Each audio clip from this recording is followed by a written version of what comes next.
Good morning. पिछली कक्षा में हम लोगों ने जैव प्रक्रम या लाइफ प्रोसेसेस के बारे में अध्ययन किया था। आज हम लोग उसी चैप्टर के अगले भाग में अध्ययन करेंगे। आप जानते हैं कि किसी भी कार्य को करने के लिए ऊर्जा की आवश्यकता होती है और नई नई कोशिकाओं के निर्माण के लिए पुरानी कोशिकाएं जो होती हैं जीवों के शरीर में, उनमें होने वाली टूट फूट को रोकने और मरम्मत करने के लिए विभिन्न प्रकार के अनुरक्षण प्रक्रियाएं जीवों में चलती रहती हैं। उन्हीं अनुरक्षण प्रक्रियाओं में हमने आपको बताया था पोषण, परिसंचरण, श्वसन, उत्सर्जन, प्रजनन, उत्तेजनशीलता, ये तमाम आपको हमने बताया था। आज हम लोग उसी का ये पोषण वाला भाग हम लोग पढ़ेंगे। ये पोषण या न्यूट्रिशन क्या होता है, हमने आपको थोड़ा सा इसके पहले बताया भी था कि जीव सबसे पहले भोजन का अंतर्ग्रहण करते हैं, जैसे हम लोग भी करते हैं। भोजन हमारे सामने आता है, हम उसको उठा करके मुख गुहा में डालते हैं, तो वो हो जाएगा भोजन का अंतर्ग्रहण। उसके बाद भोजन का पाचन, पाचन के बाद बचे हुए भोजन का अवशोषण। इसके बाद अवशोषण की प्रक्रिया जब हो जाती है तो अवशोषित भोज्य पदार्थों को शरीर के विभिन्न भागों में पहुंचाना या विभिन्न कोशिकाओं में पहुंचा देना, जिसको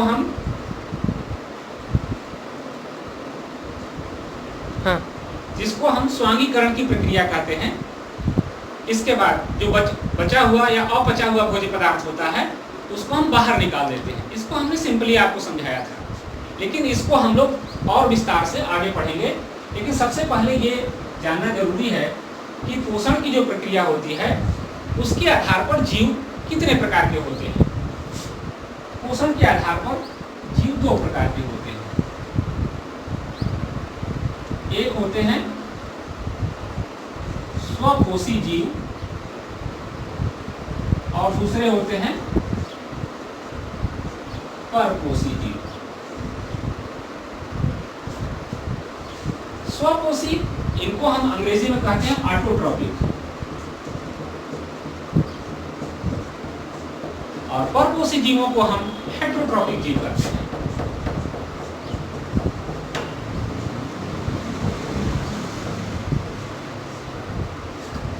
अब यहां पर जैसा कि इसके नाम से ही स्पष्ट है कि स्वपोषी, स्व मीन्स खुद, और पोषी मतलब पोषण उपलब्ध कराने वाला, यानी अपने आप जो भोजन बनाते हैं वे जीव जो अपना भोजन स्वयं बनाते हैं, वैसे जीवों को हम स्वपोषी जीव कहते हैं।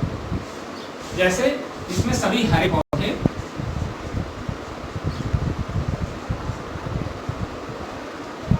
कुछ जीवाणु और नीले हरे शैवाल,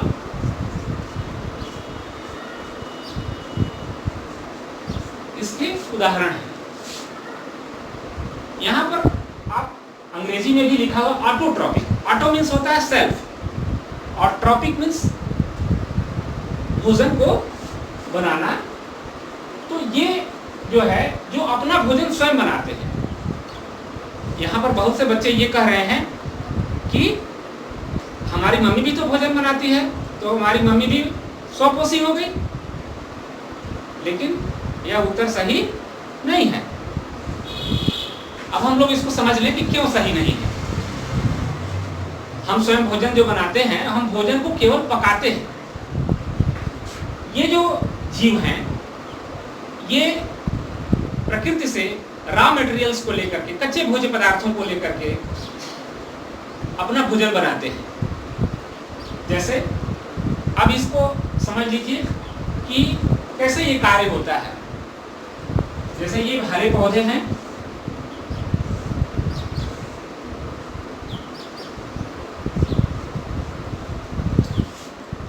आप जानते हैं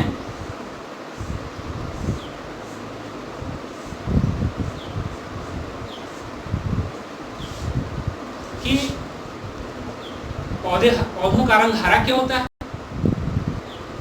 आप जानते हैं इस चीज को कि पौधों का रंग हरा क्यों होता है। ये आपको पिछली कक्षा में भी हम लोगों ने बताया है आपको कि पौधों का रंग हरा होता है हरित लवक के कारण, यानी क्लोरोफिल के कारण। जितने भी आपको हरे पौधे होते हैं वो सब हरे इसलिए दिखाई देते हैं कि उनमें एक क्लोरोफिल नामक वर्णक पाया जाता है, यानी हरित लवक पाया जाता है, और वह हरित लवक जो है उसके कारण पौधों का रंग हरा होता है। तो पौधे क्या करते हैं, हरे पौधे सूर्य के प्रकाश की उपस्थिति में, ये हमारा सन है, और सूर्य से हरे पौधे इस प्रकाश को ट्रैप कर लेते हैं, अवशोषित कर लेते हैं, और यहाँ अपनी जड़ों से ये जल यानी कि H2O, जिसको आप H2O यानी कि जल ग्रहण करते हैं, और पौधों के पास हरित लवक होता है। इसके अलावा वायुमंडल से कार्बन डाइऑक्साइड लेते हैं। इनके पौधों की ये जो ऊपरी परत है एपिडर्मिस जिसको हम कहते हैं, उसमें छोटे छोटे रंध्र होते हैं। क्या होते हैं, रंध्र या स्टोमेटा। ये स्टोमेटा या इसको हम कहते हैं रंध्र। ये रंध्र जो होते हैं इनसे पौधे वायुमंडल में उपस्थित कार्बन डाइऑक्साइड को ग्रहण करते हैं और अपना भोजन बनाते हैं। अब भोजन क्या इससे बनाते हैं, इसको एक समीकरण द्वारा हम इसको समझते हैं कि 6CO2 प्लस 12H2O बन गया क्या, C6H12O6 plus 6O2 plus 6H2O। और यहाँ पर किस चीज की उपस्थिति में, लाइट यानी कि प्रकाश, और ये हो गया क्लोरोफिल। ये क्लोरोफिल, अब इस इक्वेशन को आपको हमेशा याद रखना होगा, और अगर ये याद रहेगा तो आप आसानी से प्रकाश संश्लेषण की इस पूरी प्रक्रिया को हम कहते हैं प्रकाश संश्लेषण। प्रकाश संश्लेषण। तो प्रकाश संश्लेषण की प्रक्रिया को एक बार फिर से समझिए, तब आपको जो है, क्योंकि ये बहुत ही इंपॉर्टेंट भाग है और इससे कई प्रश्न भी आपको पूछे जाएंगे। तो सबसे पहले आपको जानना है कि प्रकाश संश्लेषण क्या है, तब आपको ये समझ में आ जाएगा कि भोजन कैसे बन रहा है। प्रकाश संश्लेषण की क्रिया में जो पौधे हैं यानी कि हरे पौधे वायुमंडल से कार्बन डाइऑक्साइड यानी कि 6CO2 और भूमि से जल, ये भूमि से पौधों ने ले लिया, यहाँ जड़ों द्वारा H2O यानी 12H2O हमने लिखा हुआ है, और इनके सूर्य से प्रकाश ले लिया, यहाँ आप देख रहे हैं सूर्य से प्रकाश पौधे ले रहे हैं, और उसके बाद पौधों के पास है हरित लवक यानी कि क्लोरोफिल, और इसके अलावा यहाँ पर भोजन बन गया। भोजन क्या बन गया, ये है ग्लूकोज, C6H12O6, ये क्या है, ग्लूकोज। ये एक कार्बोहाइड्रेट है, और इसके अलावा ऑक्सीजन गैस बनती है, जो ऑक्सीजन गैस ये वायुमंडल में चली जाती है, और उसके अलावा C6H2O यानी कि जलवाष्प बनता है या पानी बनता है। तो ये चीज जो है अगर आपको याद रहेगा, समीकरण याद रहेगा, तो आप आसानी से जो है प्रकाश संश्लेषण की प्रक्रिया को समझा भी सकते हैं, परीक्षा में इसको आसानी से लिख भी सकते हैं। इस चित्र के द्वारा भी आप इसको समझ सकते हैं। यहाँ आप देख रहे हैं कि पौधा जो है सनलाइट को ले रहा है, आपके पुस्तक में भी ये बार बार लिखा रहता है, हर जगह आपको मिलेगा लिखा हुआ सनलाइट। पौधे सूर्य का प्रकाश लेते हैं। पौधे दूसरे यानी हमारे जो आर्टिफिशियल लाइट है उसमें भी उनका प्रकाश संश्लेषण की क्रिया हो सकती है, लेकिन हम सनलाइट की बात क्यों करते हैं, क्योंकि पृथ्वी पर सूर्य ऊर्जा का मुख्य स्रोत या प्रकाश का मुख्य स्रोत ये हमारा सूर्य ही है। सूर्य से ही हमें ऊर्जा प्राप्त होती है, या सूर्य से ही हमें मुख्य रूप से ऊर्जा का या प्रकाश का मुख्य स्रोत सूर्य है। तो ये सूर्य से पौधे जो है प्रकाश को ले लिए, वायुमंडल से कार्बन डाइऑक्साइड ले लिए, भूमि से जल ले लिए, पौधों के पास हरित लवक हो गया और इन सब की उपस्थिति में ये अपना भोजन यानी ग्लूकोज का निर्माण किए और इस प्रक्रिया में ऑक्सीजन गैस बाहर निकलती है, जलवाष्प बनता है। ये सारी पूरी प्रक्रिया को हम प्रकाश संश्लेषण कहते हैं। स्पष्ट है आपको? तो जब ये चीज स्पष्ट है तो परीक्षा में एक प्रश्न आपसे पूछा जाएगा, या अक्सर पूछा जाता है कि प्रकाश संश्लेषण के लिए आपको कौन कौन सी मुख्य चीजें आवश्यक होती हैं। तो सबसे पहले एक तो सूर्य का प्रकाश चाहिए आपको, यहाँ हमने लिख दिया आपको प्रकाश। दूसरी चीज आपको चाहिए क्या? हरित लवक, यानी जब हरे पौधों में ही ये केवल प्रकाश संश्लेषण की प्रक्रिया होगी, यानी कि हरित लवक चाहिए।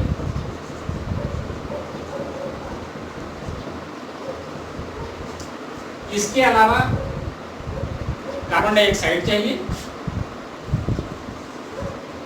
CO2 और जल चाहिए। जल यानी कि H2O। तो ये चार चीजें अगर आपके पास उपलब्ध है, कार्बन डाइऑक्साइड, जल, सूर्य का प्रकाश और हरित लवक, ये चार चीजें अगर मुख्य अवयव ये उपलब्ध रहेंगे तो प्रकाश संश्लेषण की क्रिया हो सकती है। अब आपको ये बता दें, थोड़ी सी यहाँ पर कंफ्यूजन बच्चों में कभी कभी हो जाता है कि दूसरे प्रकाश में प्रकाश संश्लेषण हो सकता है कि नहीं। तो आपको बता दें कि दूसरे प्रकाश में भी आर्टिफिशियल लाइट अगर उपलब्ध कराते हैं तो उसमें भी प्रकाश संश्लेषण की क्रिया होती है, लेकिन वो बहुत ही कम होती है। दूसरी चीज कि कभी कभी हम देखते हैं कि कुछ ऐसे पौधे भी होते हैं जो हरे नहीं होते हैं, यानी उनमें कुछ रंगीन भाग, पीला या कुछ अन्य रंग उनमें भी। क्रोटॉन का पौधा आप देखे होंगे, आपके घर के पास होगा क्रोटॉन का पौधा, और उसमें आप देखे होंगे कि उसमें जो है रंग बिरंगे जो है पत्तियां होती हैं। तो क्या उनमें प्रकाश संश्लेषण नहीं होता है? वहां भी हरित लवक, क्लोरोफिल, दूसरे वर्णक हरित लवक के साथ कुछ अन्य वर्णक होते हैं जिनके कारण उनका रंग जो है दूसरा हो जाता है। तो उनमें भी भोजन बनता है। बिना भोजन बनाए कोई भी पौधा जीवित नहीं रह सकता है, उसे भोजन चाहिए ही। इसके अलावा वायुमंडल से कार्बन डाइऑक्साइड और ये भूमि से जल पौधे लेकर के ये सारा कार्य करते हैं। तो ये चीज आपको स्पष्ट अब हो गया होगा कि प्रकाश संश्लेषण की क्रिया द्वारा भोजन पौधे, हरे पौधे बनाते हैं।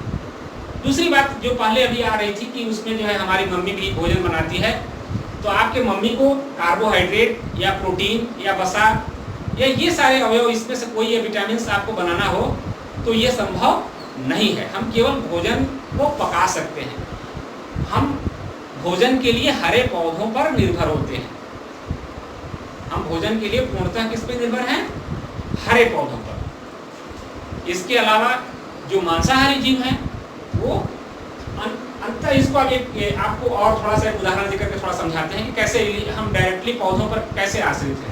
जैसे हमने यहाँ लिख दिया घास। घास को खा गया कौन? टिड्डा। टिड्डे को कौन खाता है? मेढक। मेढक को कौन खाता है? सर्प। और सर्प को कौन खा जाता है? बाज। तो अगर ये हम कहें कि बाज तो सर्प को खाता है, यानी ये मांसाहारी जीव है, और मांसाहारी जीव ये पौधों पर कैसे सीधे आश्रित है।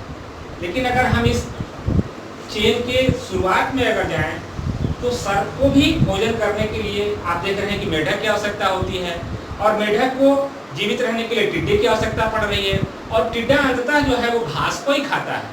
यानी कि जो हमें ऊर्जा जो यानी शुरुआत जो हम हरे पौधों पर ही अगर से करें, घास का मतलब यहाँ हरे पौधे से हमारा है, और हरे पौधे से ही पर ही हम भोजन के लिए उन पर डायरेक्टली या इनडायरेक्टली उस पर निर्भर होते हैं।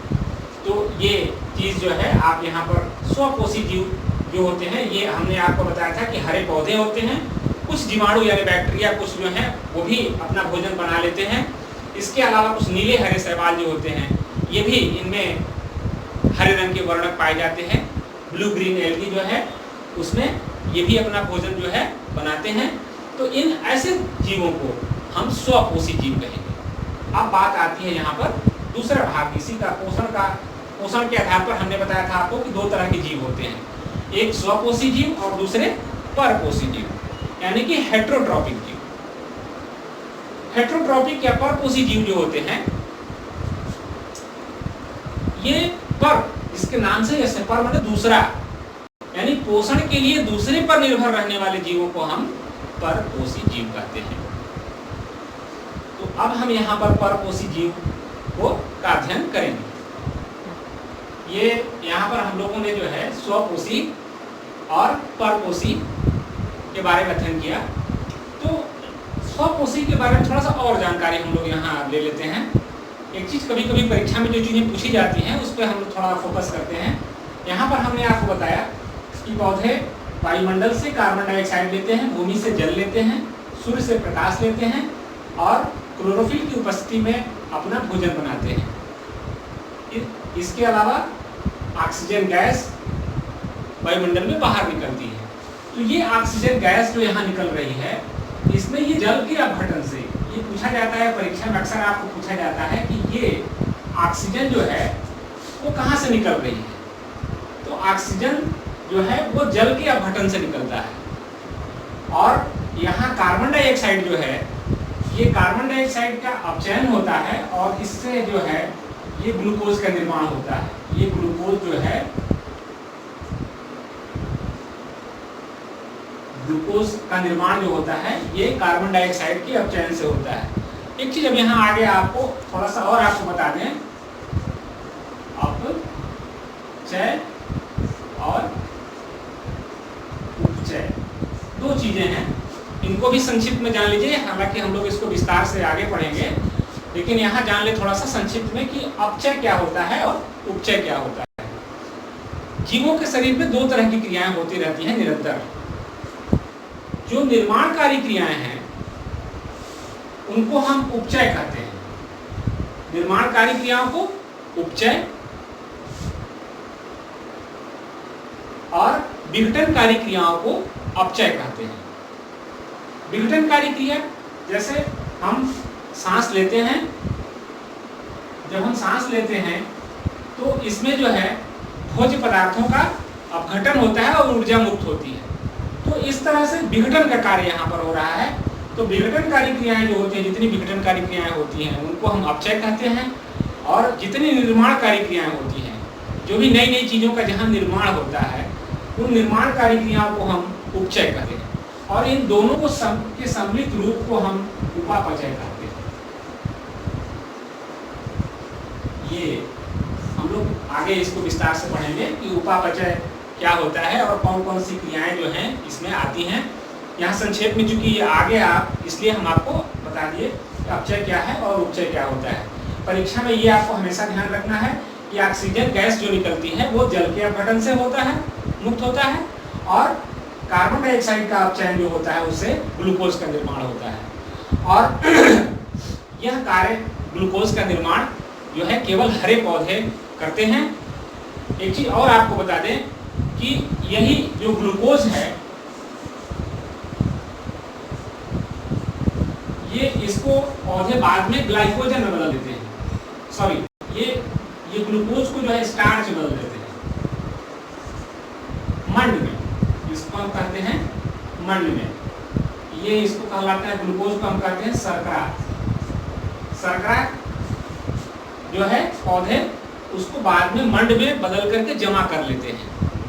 और फिर ये तो बात हो गई हमारे स्वपोषी पोषण की। अब हम लोग आते हैं परपोषी पोषण की। कुछ जीव हमने बताया था कि जीव कुछ ऐसे होते हैं जो अपना भोजन स्वयं बनाते हैं, उनको हम स्वपोषी कहेंगे। और कुछ जीव ऐसे होते हैं जो भोजन के लिए दूसरों पर निर्भर होते हैं, उनको हम कहते हैं परपोषी।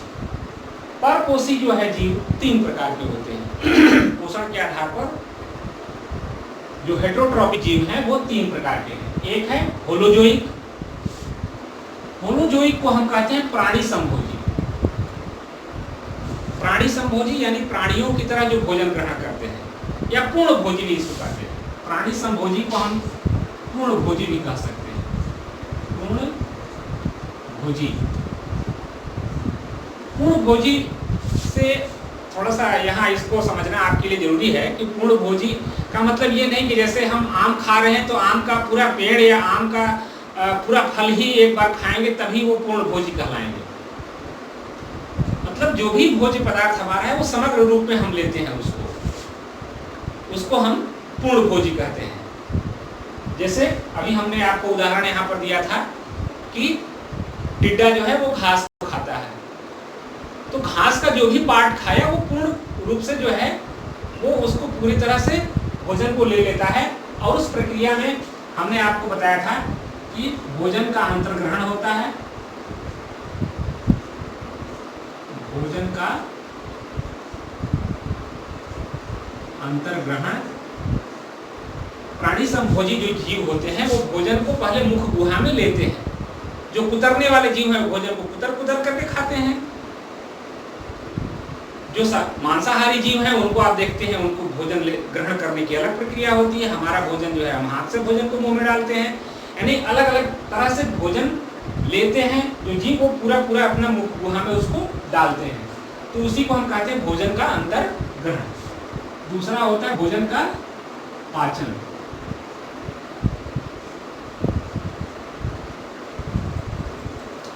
भोजन का पाचन, अब ये थोड़ा सा जानना जरूरी है कि भोजन के पाचन से क्या मतलब है हमारा।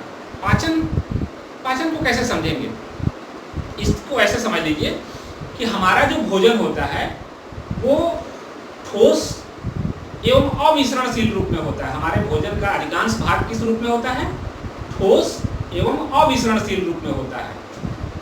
उस ठोस एवं अविसरणशील भोज्य पदार्थ को तरल एवं विसरणशील रूप में बदल देने की प्रक्रिया ही पाचन है। या उसको एक दूसरे तरह से भी कह सकते हैं कि हमारा भोजन जो है वो जटिल अवयव के रूप में होता है। उन जटिल अवयवों को सरल रूप में बदल देने की प्रक्रिया, जिससे कि वो आसानी से विसरित होकर के हमारे शरीर के अन्य भाग में पहुंच सके, उसको हम पाचन कहेंगे। तो ये हो गया भोजन का पाचन। तीसरा होता है पचे भोजन का अवशोषण। अवशोषण की क्रिया होती है, यानी कि जो भोज्य पदार्थ हैं वो विसरित होकर के हमारे रक्त नलिकाओं में आ जाते हैं। अवशोषित होकर के विसरित होकर के हमारे जो है रक्त नलिकाओं में आ जाते हैं और रक्त नलिकाओं के माध्यम से शरीर के विभिन्न भागों में पहुंचा दिए जाते हैं। इस क्रिया को हम स्वांगीकरण की क्रिया भी कहते हैं। और चौथा इसमें जो है ये स्वांगीकरण, जिसको हमने बताया कि बचे हुए अवशोषित भोज्य पदार्थों का, इसको हम लिख ही देते हैं आपको, स्वांगीकरण। स्वांगीकरण की जो प्रक्रिया है उसमें अवशोषित भोज्य पदार्थों को शरीर के विभिन्न कोशिकाओं या विभिन्न भागों में पहुंचा देने की क्रिया ही क्या है, स्वांगीकरण है। और पांचवी प्रक्रिया इसमें होती है, जो अपचा हुआ भोज्य पदार्थ है उसको जो है शरीर से बाहर निकाल लेने की क्रिया, या बहिक्षेपण इसको कहते हैं, या मल त्याग इसको कहते हैं, बहिक्षेपण। तो ये बहिक्षेपण की प्रक्रिया होती है। ये इस तरह की जो प्रक्रियाएं जिन जीवों में होती है वो कहलाते हैं होलोजोइक या प्राणी संभोजी जीव। अभी हम आगे पढ़ेंगे कि प्राणी संभोजी जीव भी 3 प्रकार के होते हैं। जान ही लीजिए, इसको भी थोड़ा सा समझ लीजिए। ये एक तो है शाकाहारी, इसको हम हर्बीवोर्स कहते हैं। शाकाहारी वे जीव होते हैं जो वनस्पतियों को भोजन के लिए केवल वनस्पतियों को अपना भोजन बनाते हैं, उनको हम शाकाहारी कहते हैं। जैसे टिड्डा है, बकरी है, गाय है, ये सब क्या हैं, शाकाहारी जीव हैं। इन्हें हम प्रथम श्रेणी के उपभोक्ता भी कहते हैं। जो वनस्पतियों को सीधे सीधे अपना भोजन बनाते हैं उन जीवों को हम शाकाहारी जीव या प्रथम श्रेणी के उपभोक्ता कहते हैं। ये मांसाहारी या कार्निवोरस जीव जो होते हैं ये मांसाहारी होते हैं, और ये जो है दूसरे जंतुओं को दूसरे जंतुओं को मार करके खा जाते हैं, ये मांसाहारी जीव कहलाते हैं। और सर्वाहारी जैसे हम लोग हैं, आप जानते हैं कि हम लोग जो है शाकाहारी चीज़ों को भी खाते हैं और मांसाहारी को भी खाते हैं, यानी कि दूसरे जंतुओं को भी खा सकते हैं और वनस्पतियों को भी खा सकते हैं, यानी कि ये टॉप कंज्यूमर्स होते हैं। इनको हम उच्च श्रेणी के उपभोक्ता भी कहते हैं। और ये शाकाहारी को भी खा सकते, माने ये वनस्पतियों पर भी को भी खा सकते हैं और जंतुओं को भी खा सकते हैं। तो ये हो गए आपको हमारे प्राणी संभोजी जीव। दूसरे जो होते हैं सैप्रोजोइक या मृतोपजीवी। मृतोपजीवी जीव जो होते हैं ये मृत जीवों को खाते हैं। इसको ध्यान रखिए, ये शाकाहारी जीव जो होते हैं, ये प्राणी संभोजी जीव जो होते हैं, ये मृत एवं सड़े गले पदार्थों को नहीं खाते हैं। लेकिन ये सैप्रोजोइक जो होते हैं ये मृतोपजीवी यानी मृत एवं सड़े गले पदार्थों को खाते हैं। जैसे इसमें आप मृतोपजीवी जीव जो होते हैं इनके उदाहरण के रूप में आप कह सकते हैं कवक,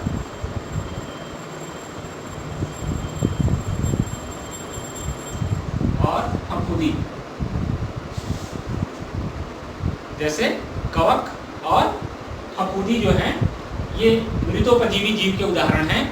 और ये जीव आप प्रायः देखे होंगे कि बरसात के दिनों में आप घर में रोटी रख दीजिए,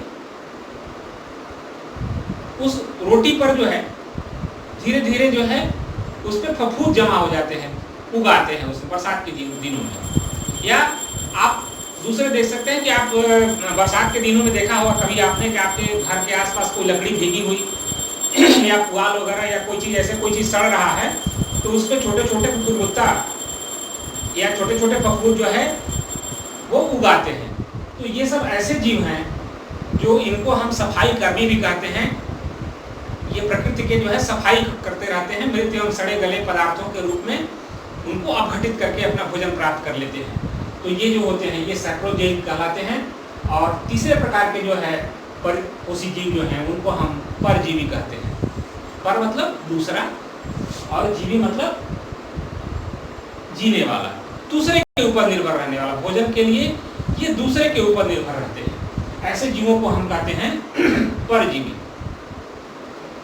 जैसे आपने देखा होगा कि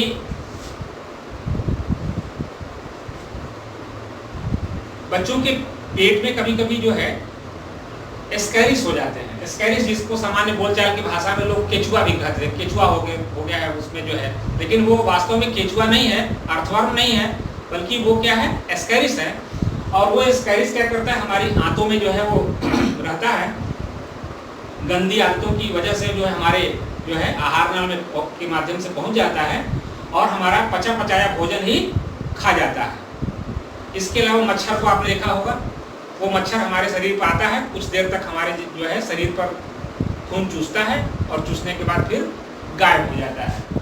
तो ऐसे, या एक और उदाहरण आप आसानी से समझ सकते हैं, आप अपने गांव में जब गांव से निकलते होंगे तो बेर वगैरह के पौधे पर या अन्य किसी इस तरह के पौधे पर पतले पतले धागे की तरह से जो पीली पीली संरचनाएं जो है लटकी हुई होती हैं, जिसको हम उसको आकाश बवर या कसकुटा या अमरबेल के नाम से हम जानते हैं।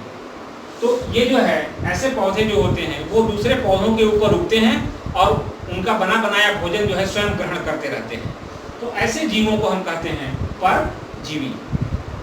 परजीवी जीव दो प्रकार के होते हैं। इनको हम ऐसे समझ सकते हैं, बाह्य परजीवी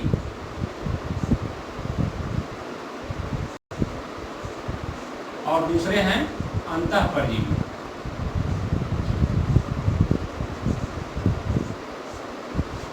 बाह्य परजीवी जो होते हैं वो कुछ देर तक हमारे शरीर पर आते हैं, अब अपना कार्य पूर्ण करने के बाद हमारे शरीर से गायब हो जाते हैं। जैसे जोंक, आपने देखा होगा बरसात के दिनों में कभी आप जो है वो गंदे पानी वगैरह में या जलाशय में जो है वो अगर आप चले जाइए तो जोंक जो है पैरों में जो है पकड़ लेते हैं और वो खून चूसने के बाद फिर जो है छोड़ देते हैं, परमानेंट हमारे शरीर पे निवास नहीं करते हैं।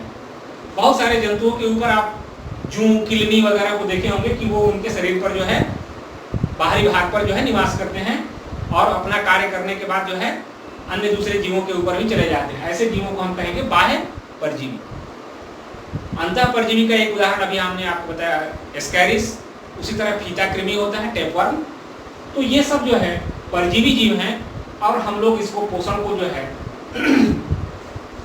हमने देखा कि ये पौधों में पोषण को हमने आपको बताया कि पौधों में जो है पौधे अपना भोजन कैसे बनाते हैं।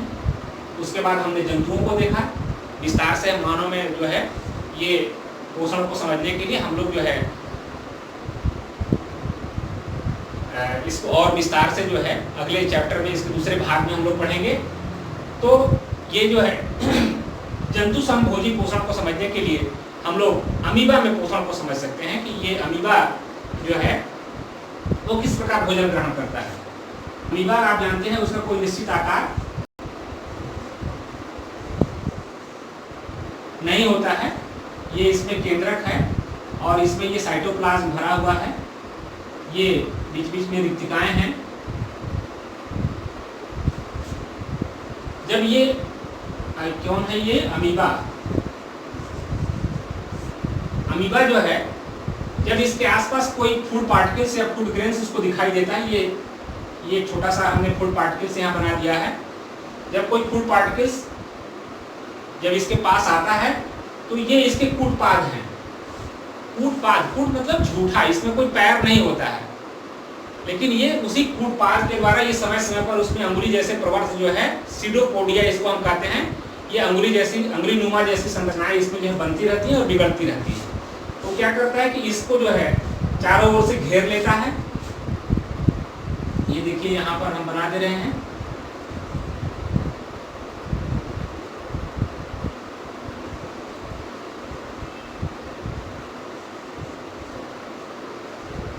ये फूड पार्टिकल्स को जो है चारों ओर से जो है घेर लिया। उसके बाद क्या होता है कि अगले उसमें जो है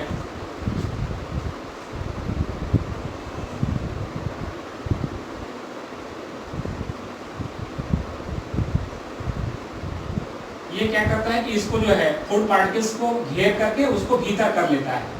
जैसे ही इसके जो है जीवद्रव्य में भीतर आता है वो एक रिक्तिका इसके चारों ओर जो है एक रिक्तिका का निर्माण हो जाता है और रिक्तिका जो है वो धीरे धीरे इसमें भोजन खाद्य जो भोजन के एंजाइम होते हैं, शरीर में जो भोजन पचाने के जो एंजाइम होते हैं, ये एंजाइम क्या करते हैं धीरे धीरे इसको पचाते जाते हैं और पचने के पश्चात धीरे धीरे ये भोजन जो है खिसकते जो है ये इधर की ओर जो है पिछले भाग में पश्च भाग में आ जाता है।